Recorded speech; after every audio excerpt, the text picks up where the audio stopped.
స్వామివారికి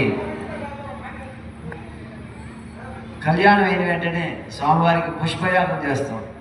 తక్కువ పుష్పాలతో, అంటే తక్కువ అంటే ఒక 100-200 కేజీలు 300 కేజీలు తక్కువ పుష్పాలతో పుష్పయాగం చేస్తాం.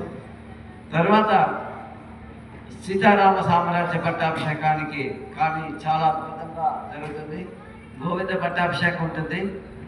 మళ్ళీ మధ్యలో ఉమామహేశ్వర స్వామి కళ్యాణం నడుస్తుంది.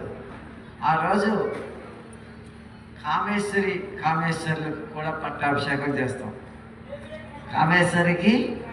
కామేశ్వరులకు ఉమామహేశ్వరులకు, అంటే కామేశ్వరి వేరు, శివుడు వేరు, కామేశ్వరుడు వేరు, అంటే ఆ స్వరూపం వేరు.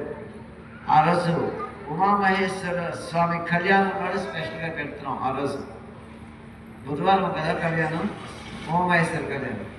ఏ రోజైతే ఆ రోజు